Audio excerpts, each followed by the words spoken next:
at the end of the day, if somebody can make a change to the current situation in which most of the companies are, because of no mistake of theirs, because of the pandemic, it is people.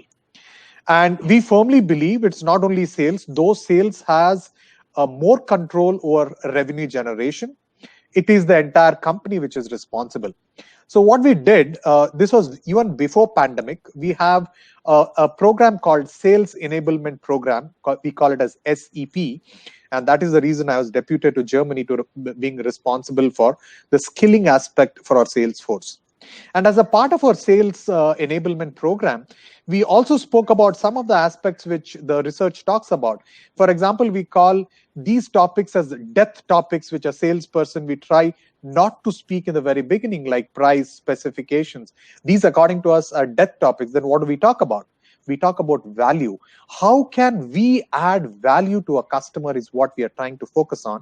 And this is what we are trying to build in our sales employees, that ability, that competence to talk to the customer. The reason why we did what we did for the transformation is because of these things that we have seen in the market with the customers as well as with our own salespeople. Because if we take care of our salespeople, they will take care of our customers. Yeah.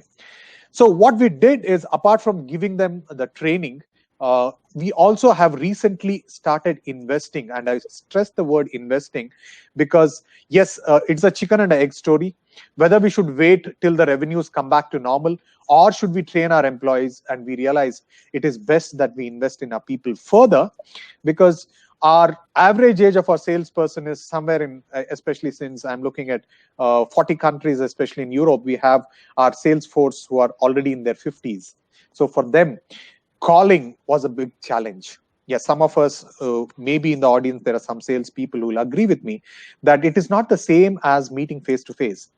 As salespeople, most of them are used to seeing the person in flesh and blood. And for this change in the mindset, we had to train them, and that's what we are currently doing. But before that, we opened up and said, we gave a clear picture of the economic and the revenue situation of the organization to every employee. Because again, if we go back and check ourselves as employees, with a lot of news, negative news all around, saying companies are laying off people, and some of them have been very ruthless, to speak the least. The HR calling them overnight and saying, please put in your papers, from tomorrow you don't have a job. So that obviously, even if I'm investing money, and if the person is sitting in the training with that mindset, nothing is going to help. So we made things very clear. We also had in some countries a special program called self-realization program. And again, we called it as SEP, where we asked them to tell us, in this change scenario, what are the aspects that they want to be trained on? What are the aspects where they want to be coached on? We started a humongous project called Global Virtual Training, where we did about 45 to 50 webinars. And not only on sales, but sales was, of course, the key focus. And people enjoyed it because they got a lot of inputs, not only from our own employees, senior employees, who could give that inputs, but we also got some external resources. So again, we invested in people.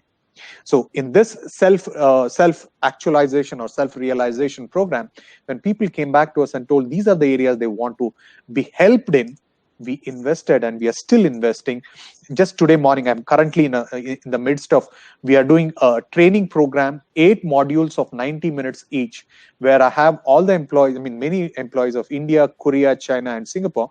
Again, I mixed all because they can exchange the good practices. What are the difficulties they are facing? Just one example of what we tried doing for outdoor sales. After this training and coaching, we said, okay, since you cannot go and meet the customers face to face, obviously it was not safe, and safety comes first to us. Being a family-driven organization with family values and safety as a key focus area, we said, why don't you call them? Yes, initially there were hiccups, but still that to a great extent has also helped our people. And today we can confidently say that we will not be as bad as what we had thought with respect to our revenue. Brand does help. We are known as a very quality conscious German brand, German company. So that has certainly helped. Having said that, Are our sales employees not facing challenges? They are certainly facing challenges. Today morning itself, one of the guys called me and said, senior guy called me and said, Sampath, a lot of customers are not even picking my calls because they are due to pay us money. Yes, I mean, I said, you put yourself in the shoes of that person. What can he say? He's close to you. He has relationship with you. He cannot break it up overnight. So try to understand that. Let's work around. Let's look at solutions. And this is how we are not only helping our sales employees to understand their own weaknesses in the form of transformation, but also trying to put themselves in the shoes of the customer so that when the things get going well again, which I'm sure it's a matter of 6 months to 1 year max, we are again safe with our customers. So these are a few of the things that we have been doing in lab. Thank you.